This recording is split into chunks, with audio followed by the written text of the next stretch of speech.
All right, so happy to meet you guys.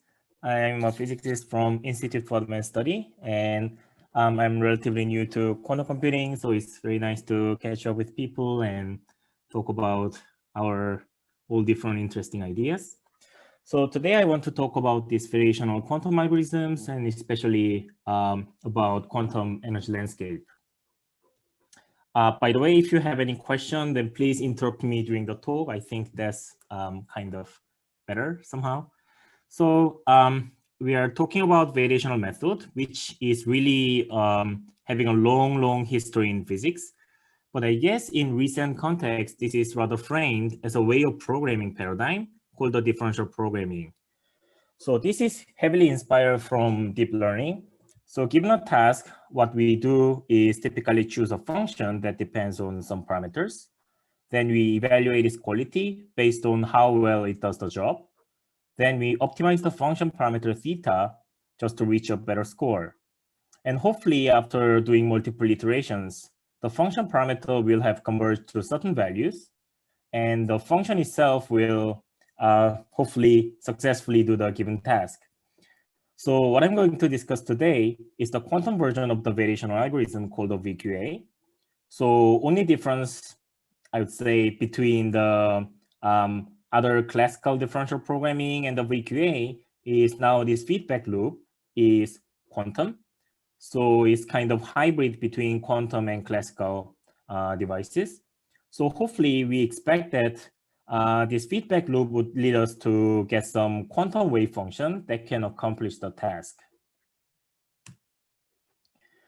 So in general, for any types of variational algorithm, there are two very important design questions, I would insist.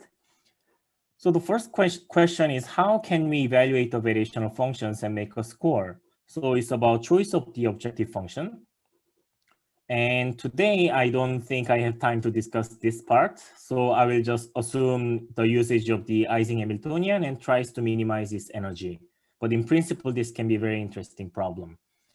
And the second question to be answered is how, what kind of functional form we should use, how we can choose a suitable form. So to do this effect, to do this investigation, what I want to do today is to benchmark and compare different circuit architectures, but we need some principle. So I want to evaluate the circuit's entanglement entropy and the number of control parameters and try to see if their effect about this variational quantum algorithm's performance. So one naive way to change this entanglement and number of control parameters is simply stack more circuits, but that has an effect to simultaneously increasing the number of parameters as well as number of the entanglement, because each gate here, what I use in this design, contains the entangler. So that's kind of mixed effect. So today I want to think about these two set of experiments which can isolate the effect of entanglement from effect of adding more parameters. So I want a systematic control. So in the first set of the experiment, I'm gonna think about the circuit with a sufficient number of layers. To be concrete, it's a 56 layer circuit. But then I want to remove these entangling gates with probability p. So if I use small p, that means there are many leftover entanglers connecting to qubits. So the entanglement between qubits will be still large.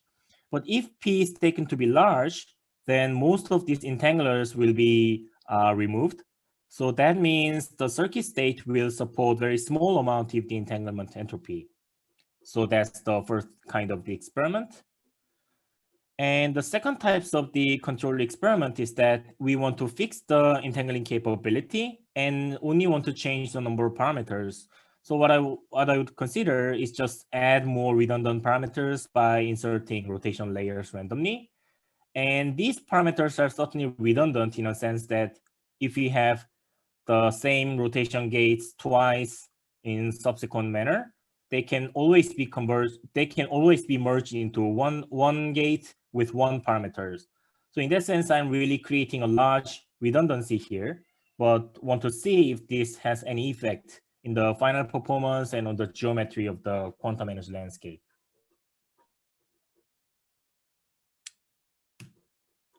Right, hopefully there's no question up to now.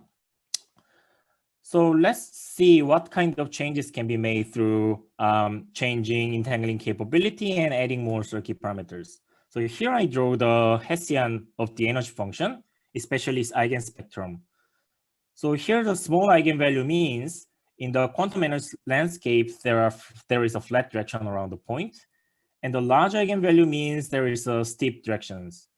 So in the first plot, we are really showing the collection of computed Hessian eigenspectra.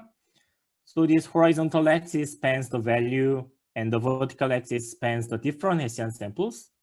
And we are distinguishing different samples by colors, depending on their entangling capability here, and also depending on the number of parameters here. And finally, these left plots are before starting parameter update, so before doing this feedback loop. And these right figures are after convergence of the circuit parameters. So it's after near the local minimum. Right, so let me report the result. And the pattern is super clear. What we observe is that by decreasing the entangling capability, which means going lower, we see the spectrum of the Hessian becomes more and more widespread, and especially their top eigenvalues become more and more larger. And same thing happens here. By adding more circuit parameters, we see more widespread the Hessian spectrum, and also their top eigenvalues becomes really large compared to the original case. So that's the first result. And the second result is that we measure how many flat directions are there, how many eigenvalues are concentrated around 0. That means they are kind of wasted to span meaningless directions. And interestingly, we see that by decreasing the entangling capability and also by adding circuit parameters, we are really increasing the number of flat direction, reaching up to 80%, 90%. So the landscape becomes more and more flattened in a sense that there are many flat directions, but also at the same time, it becomes very steepened in a sense that there are many steep non-flat directions. So there are changes. So question is, how does it correlate it with the actual VQA optimization performance? So keeping my answer short, both reducing entanglement and adding circuit parameters are bringing positive effect on the final performance of the VQA. So our goal is to reduce the energy gap. So you see this energy gap becomes really lower as we move right, which means decreasing entangling capability. And also here, energy gap becomes lower by adding more circuit parameters. So that's the final result. And also in terms of the convergence time, which means the number of parameter update steps, well, it's getting lower, which means there is a quicker convergence. Okay, so we have seen the effect of entangling capability and number of parameters, and these two plots are really qualitatively similar to each other. So by the way, how many minutes do I have?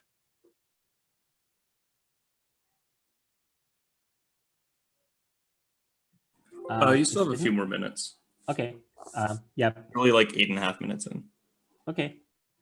Yeah. So what I want to say is this landscape change going lower is really similar to what drives this deep learning successful. So basically, this deep neural network has been very successful in a very surprising way, and that's really the result of the overparameterization. Typically, they have a lot more parameters than the number of input data set, and it has been now theoretically known that this is really the horsepower of the success of the neural network. And here we are really observing the similar phenomena also with the variational circuits. So success of the more parameters is kind of understandable, but now the question is why the less entangling capability case is behaving like having more parameters. And the answer is very simple conceptually. By reducing the entangling capability, this is our entire quantum Hilbert space. And we are just limiting ourselves to a very small subregion of the Hilbert space. So in order to span this subregion, we just need very small number of parameters compared to the case with spanning the entire Hilbert space. So this can make the search of the ground state easier. So, and a given number of circuit parameters can be really sufficient to parameterize this subregion. So that's the thing. And the lesson for the efficient circuit design is introduce as many as parameters that you can manage, but we have to be careful about measurement noise, model size, and all other gate noise, and so on. And then try to reduce the entangling capability to a certain amount. Right? So that's we lost your presentation. Was that on purpose? Sorry? We lost your presentation. Was that on purpose? Ah, no, sorry. Why was that?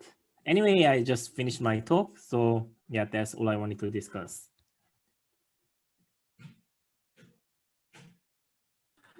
Let me list word.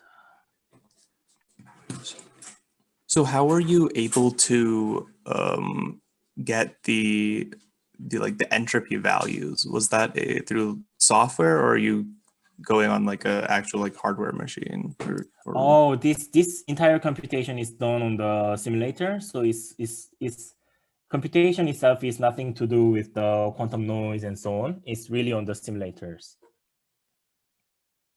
It's like what kind of simulators were you using for this? Well, TensorFlow Quantum with some addition of the coherent noise, but it's not really on the actual device, for instance, on the IBM's cloud.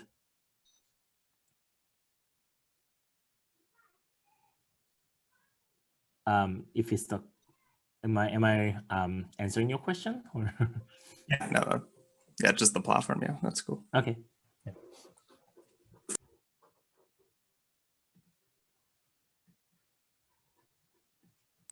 There's a question for you in the chat. There is a question. How does decreasing entangling capability and adding circuit parameters affect quantum baron plateau phenomenon? Oh, that's a very good question. So my understanding of the baron plateau is it's very technical statement, but what is related is this baron plateau is really happening when we have the high entangling capability, which means our circuit is expressible enough to cover the most of the Hilbert space. So there, this optimization parameter search to the ground state will lose its way, and most of the geometry becomes very flattened, like this one. So there are just a bunch of flat directions, and there is no direction to roll down. So that's why it suffers from the training. So keeping my answer short, decreasing entangling capability is really breaking the assumption of the baron plateau, where this variational circuit has to be to design. So we are moving away from to design regime. So that's why we are avoiding baron plateau. And this adding circuit parameters is something they never really explored, because this is using the classical computation tools to overcome quantum difficulty. So I don't think this is really useful in the design of the variational circuit, but we need to understand the property of the circuit. That's why I also added these experiments. Yeah, I hope that this answers your question.